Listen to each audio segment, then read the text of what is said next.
Hi there, Chris from TotallyEV, and here I'm doing a dedicated audio review of the Tesla Model S Plaid. If you want some more information over the vehicle itself, or indeed the full review, do check it out on your pop-up banner, down the description below, or indeed in the pinned comments. Now to kick off this review, I have to talk about its audio configuration. And all I have officially is that it has 22 speakers and 960 watts of power output. The speakers themselves have been designed by Tesla in-house. However, in terms of the driver position or the driver sizes, I've actually had to look around on the internet. So of course this might not be official information, but it does seem to be pretty concrete. And going based on my own experience of looking around the cabin, it seems to match my experiences. Now first off, at the front towards the dashboard, you have got three 3-inch mid-range drivers, and then on each extremity a singular 1-inch tweeter. Then towards the A-pillars, you've got a singular 1-inch tweeter. And then as for the front doors, you have got a singular 8-inch mid-woofer and a singular 2-inch tweeter. As for the rear doors, there is a singular 6-inch mid-woofer per side and a singular 2-inch tweeter. As for the headliner, you have got 1-inch tweeters, which are found at the front and rear of the cabin.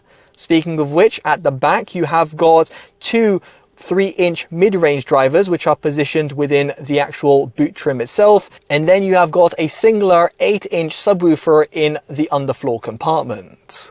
Now for you to think around with the audio drivers, you want to navigate on the 17-inch display, and here it's great to see a multi-band EQ.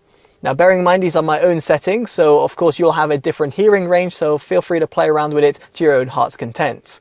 Now I will say objectively, however, to leave the immersive slider at standard, and I'll touch upon why further down in this video. Equally the same could be said about the balance setting. Now past this, when it comes to connectivity, it is a shame that Tesla have only incorporated the SBC and AAC codecs. Of course this is over Bluetooth, and the reason behind that is because Android Auto and Apple CarPlay are not supported, and therefore means that you cannot get high resolution playback directly from your smartphone. Thankfully, however, you have got a USB slot that can be found within the glove box, and in this respect, if you do plug in a USB, you can have high-resolution audio files directly on it, and therefore you can play back files with flat quality as well. So moving swiftly on, let's talk about cabin noise. And here the objective measurements that were recorded by myself using a sound meter will be on your screen. Now for those who are subscribed, you'll know that the overall sound measurements are actually really impressive, specifically at higher speeds. And this is in part due to the fact that you've got very little road noise creeping in from the tyres, very little wind noise deflecting off the A-pillars and the wing mirrors, which is in part due to the fact that you've got fantastic aerodynamics, and furthermore, due to the fact that you've also got an active road noise reduction setting that you can toggle on or off through the infotainment system.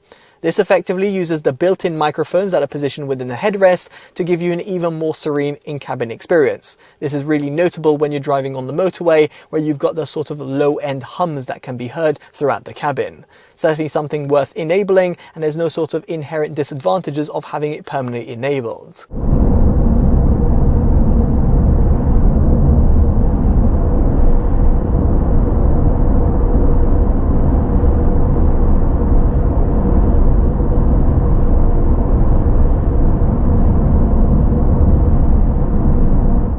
Now past all of this, let's get onto a sound demo. I know it's not going to be ideal using my microphones nor over YouTube, but it'll give you a little bit of a taster. I'll be positioning the camera and microphone in 4 separate locations and also adjusting the immersive slider. So do check out the annotations on your screen to understand how the system is actually currently operating in. The song I'll be using is from Priya J and it's titled Like Me.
won't find another like me, another like me.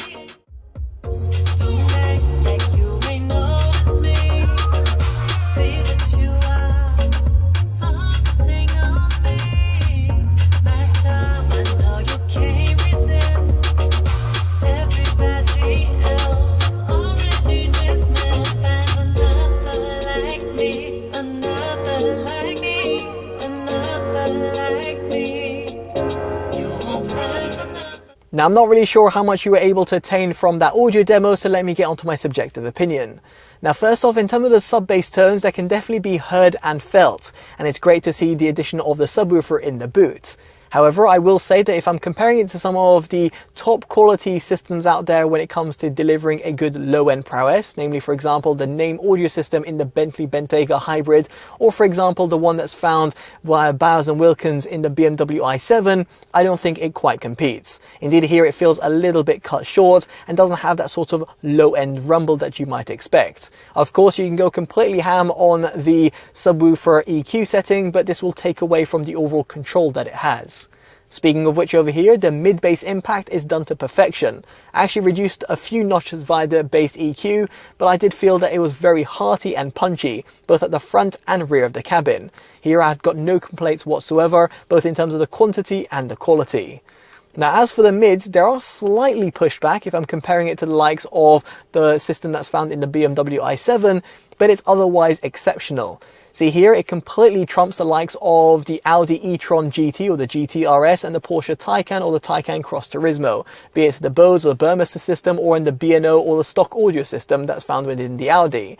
In this respect, the mids come out to the foreground and you've got great sort of accuracy, both for male and female vocals. And yet again, due to the positioning of the audio drivers, it really does keep you engaged. In this respect, I do think it adds an extra bit of notch over the likes of the Model 3 and the Model Y, which I'd previously been very impressed by. So in this respect, I should really commend Tesla for actually upping the quality in the Model S. Now, the same could be said about the highs. They extend very well at the front of the cabin, although feel a little bit lackluster at the rear of the cabin. And that's due to the fact that at the front of the cabin, you've got a lot of treble speakers, in other words, tweeters. However, at the rear, you're limited to the ones that are found within the doors and the headliners only.